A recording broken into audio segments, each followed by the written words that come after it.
Last night, she abruptly resigned as the host of the show. And to say that I'm quite sad about it is an understatement.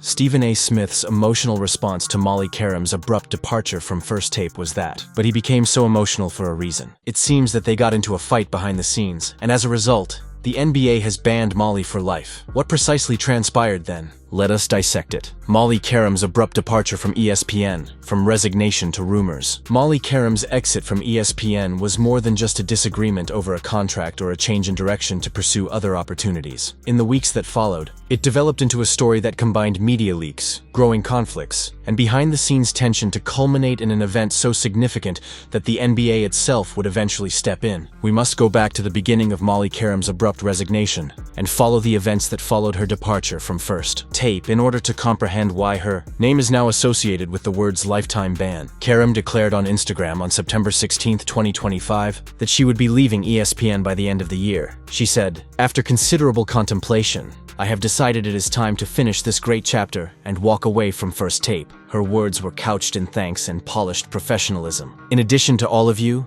the world's greatest sports fans, I had the honor of working at the same desk every morning with some of the most intelligent, fervent, and entertaining voices in sports. An orderly departure ought to have started with this notice. Rather, it served as the focal point of one of the most contentious stories in contemporary sports media. The first warning sign was the timing. Burt Magnus, the president of content at ESPN, claims that executives were taken aback not by Qerim's resignation, but by how quickly it happened. Although talks had been going on, Magnus informed The Athletic that Qerim was expected to complete her contract this year. However, she expedited her departure and left the network reeling when she verified the early allegations with her own Instagram post. Given how infrequently ESPN executives discuss talent departures, Magnus's remarks were startling in their candor. Why would an ESPN official discuss talent that is no longer on their network, as one expert pointed out? They do not typically roll like that. The network's desire to steer the story was implied by Magnus's outspokenness, which hinted at something more serious than a contract detail. When media outlets repeated Stephen A. Smith's initial on-air response to Qerim's departure, the rumors grew more intense. Despite the obvious emotion in his words,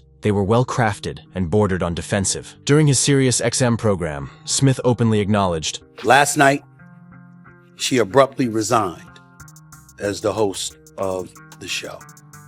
And to say that I'm quite sad about it is an understatement. Molly is a friend.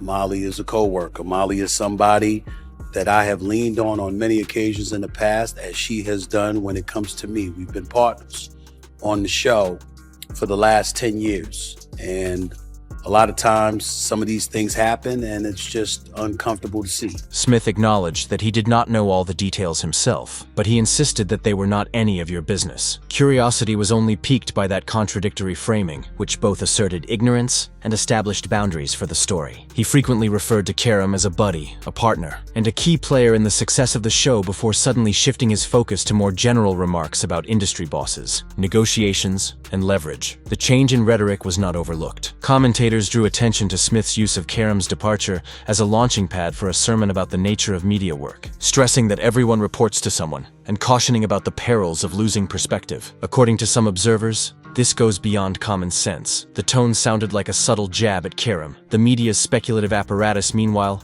hurried to cover the holes. It was blatantly suggested in one video analysis that Qerim's departure was anything but kind. Yesterday when we talked, we knew that she was leaving, but we didn't know she was leaving like immediately, which is an indication that, man, this thing's a bit more complicated than just they couldn't settle on the money. It just seems more serious. This turned into the first significant fracture line. Qerim felt underappreciated in both his professional and financial life. She had been the moderator for 11 years, keeping Smith and his rotating co-host in balance, while frequently taking criticism from viewers who did not realize how much talent it took to keep an eye on tumultuous conversations. Nevertheless, she was turned down when she requested more, either in the form of cash or more opportunities. The idea of Stephen A.'s influence was what made the rejection even more painful. Smith serves as First Take's executive producer in addition to being its spokesperson. According to reports, his support or disapproval directly affects who thrives at ESPN. Smith's influence in pay negotiations has been discussed by former co-hosts like Kellerman and even by guest analysts like Ryan Clark and Dan Orlovsky. You get what you want when he signs off on you, one source said. You do not when he doesn't. The silence told Qerim something. After she left, Smith showered her with praise, but the support was lacking when she was in the negotiation room. She made sure not to mention Smith by name, even in her final Instagram post. That omission was obvious to someone who had been with him for 10 years. By now, the focus of rumors had moved from contract disputes to tensions between Smith and Qerim on a personal and professional level. Many publicly questioned if her sudden exit was an indication of a deeper dissatisfaction with Smith's domination on the show. As one noted, maybe there's pointing a finger at Stephen A. Smith.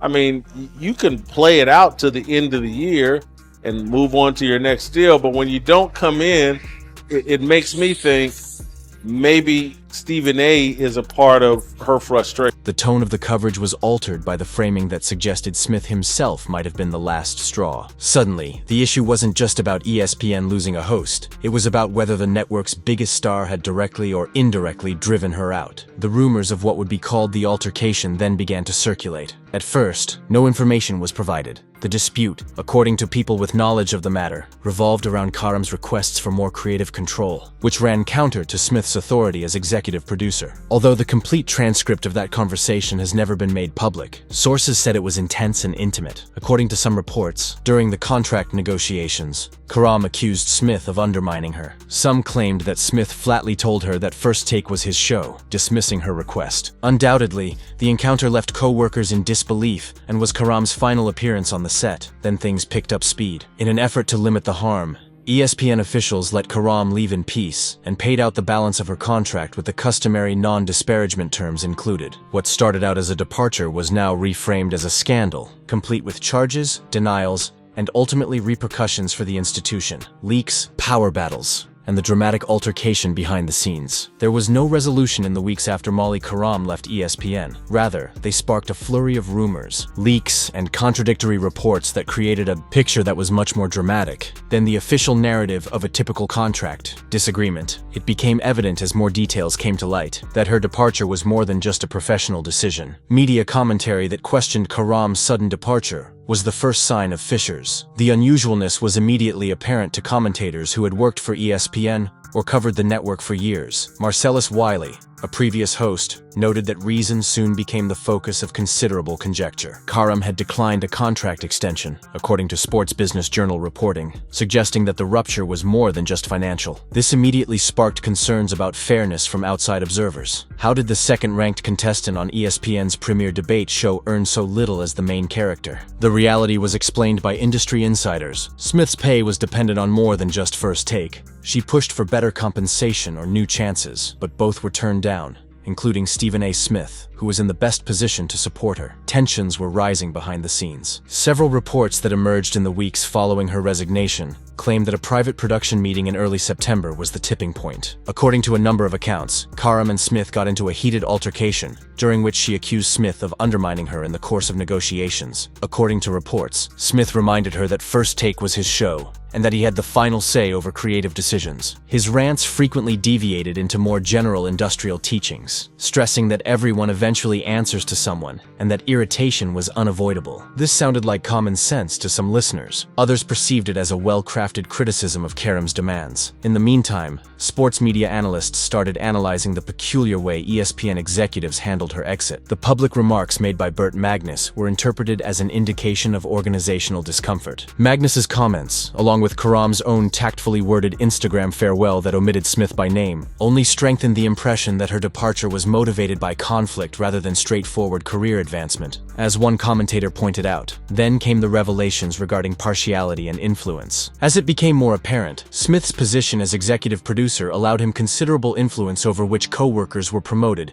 and given more responsibility. He has boasted in public about assisting analysts like Ryan Clark and Shannon Sharp get better agreements. When former ESPN personalities started talking more openly, the rumors peaked. A long simmering personal friction between Smith and Qerim was alluded to by several. It was put bluntly in one analysis. The inference was inevitable. Smith had exercised his power sparingly, and he declined to use it further in Kerim's case. The money and lost prospects were not the only things that broke Qerim. It was the feeling of disrespect and exclusion. After years of accepting criticism that she was not a true debater, and loudly defending her position on the show, the relationship was irreparable by the time her Instagram post went live. The fact that she left so quickly, without a final on-air acknowledgement with Smith or even a farewell episode, was a statement in and of itself. ESPN, for its part, tried to defuse the situation. According to one expert, in a statement, Magnus thanked Qerim for her services and praised her professionalism, poise, and skill. The NBA's name started to be associated with the story at this point. This seems puzzling on the surface. For what reason would the league get involved in a disagreement between two TV personalities? First Take's special position held the solution. The program had shaped stories about players, coaches, and teams for years, making it one of the NBA's most powerful media outlets. Smith in particular was a regular at all of the NBA's key events, from the finals to All-Star Weekend. Several stories claim that league officials became worried that the Qerim-Smith conflict, particularly the accusations of a furious confrontation, may jeopardize the NBA's partnership with ESPN. The league was already sensitive to the fact that First Take debates occasionally descended into divisive or personal topics. The NBA now feared becoming entangled in a media circus as the show's internal strife spilled into the public eye. When rumors surfaced that the confrontation between Smith and Qerim had occurred outside of the presence of ESPN employees, the tension increased. According to reports, talks regarding how to handle the problem started behind closed doors. The NBA considered if more direct action was required to safeguard its brand, while ESPN attempted to control the repercussions. The idea that the league would even entertain getting involved in a fight between TV personalities demonstrated how far the story had devolved from a typical office quarrel. Nevertheless,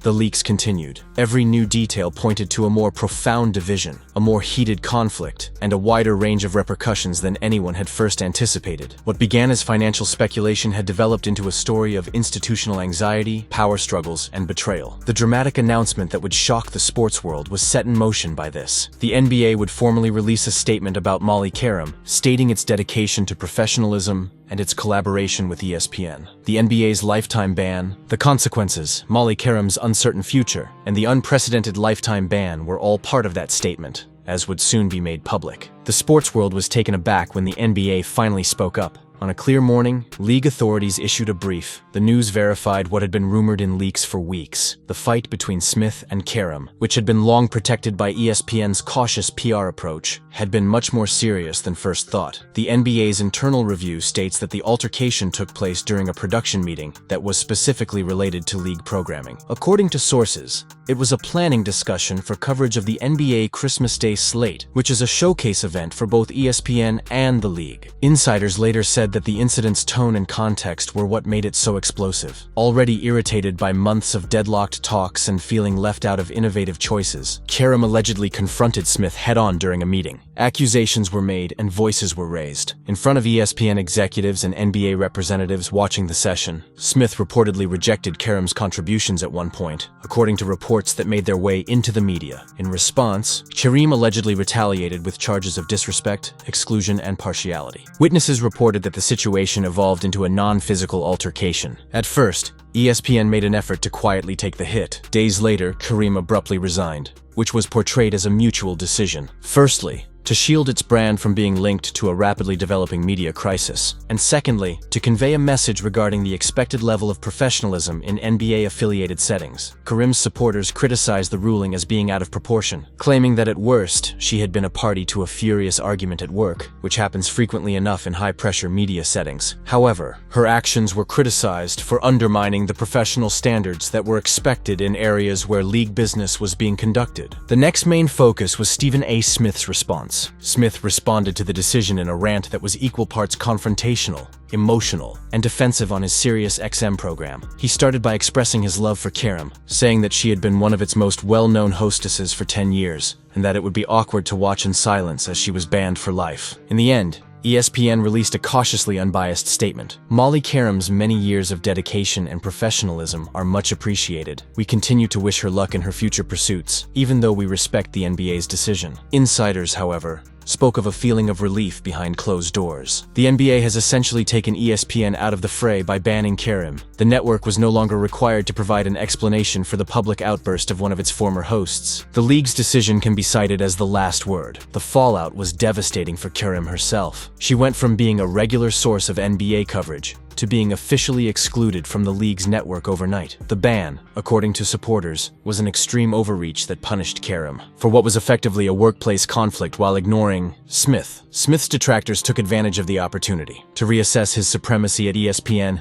and his impact on the careers of his colleagues. This argument was discussed in social media posts, YouTube videos, and podcasts. The double standard was brought to light by several. Smith, who had previously weathered storms with little repercussion, was well known for his blustery manner and sporadic controversies. Qerim, on the other hand, was now completely banished from the NBA ecosystem. The wider ramifications were just as dramatic. The NBA had entered the sports media employment market directly for the first time, essentially blacklisting a journalist for actions unrelated to unethical or inaccurate reporting. Qerim stayed silent in interviews following her departure because she was constrained by non-disclosure and non-disparagement agreements. However, her silence only served to increase conjecture. Or had she decided to completely avoid the spotlight due to the weight of the ban and the hurt of betrayal? There was no doubt that the saga had changed her legacy. She was no longer merely known as the cool moderator who led the first take through 10 debates. She now represented undervaluation, a confrontation with a strong co-worker, and the extreme measures the NBA would take to preserve its reputation.